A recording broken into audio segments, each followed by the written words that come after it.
وزیر اعلیٰ سندھ سید مراد علی شاہ کی زیر صدارت اسکول ایجوکیشن سے متعلق اعلیٰ سطح اجلاس منعقد ہوا، جس میں تعلیمی نظام کو مؤثر بنانے کے لیے متعدد بڑے فیصلے کیے گئے۔ اجلاس میں وزیر اعلیٰ سندھ نے کہا کہ اسکول ایجوکیشن پر خصوصی توجہ دے کر گورننس، معیار تعلیم اور بچوں کی اسکولوں تک آسان رسائی کو یقینی بنایا جائے گا۔ اجلاس میں فیصلہ کیا گیا کہ محکمہ تعلیم کے تمام شعبے ڈیجیٹلائز کیے جائیں گے اور اساتذہ و طلبہ کی حاضری چہرے کی شناخت سے منسلک کی جائے گی۔ ہیڈ ماسٹرز کو نئے مالی سال سے DDO پاور دی جائیں گی تاکہ وہ اسکولوں کے فنڈز خود استعمال کر سکیں۔ وزیر اعلیٰ نے اسکول انسپیکشن کے نظام کو بہتر بنانے اور کلاس روم ایکٹیویٹی پر خصوصی توجہ دینے کی ہدایت کی۔ وزیر تعلیم سردار شاہ نے بریفنگ میں بتایا کہ 7.8 ملین بچے اب بھی اسکولوں سے باہر ہیں، جبکہ 2.3 ملین بچوں کی تعلیم سیلاب سے متاثر ہوئی ہے۔ 4089 اسکولوں کی تعمیر جاری ہے۔ وزیر اعلیٰ نے اسکولوں کی تعمیر کا کام تیز کرنے کی ہدایت کی ہے۔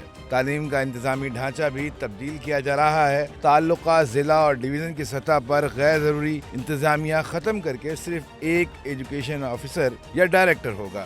DEO، سیمز، اسپورٹس اور کوالٹیز ایشورنس کی اسامیاں ختم کرنے کا بھی فیصلہ کیا گیا۔ وزیر اعلیٰ سندھ کا کہنا تھا کہ اصل فوکس بچوں کو اسکولوں تک لانا، تعلیمی معیار بہتر بنانا اور نظام کو جدید خطوط پر استوار کرنا ہے۔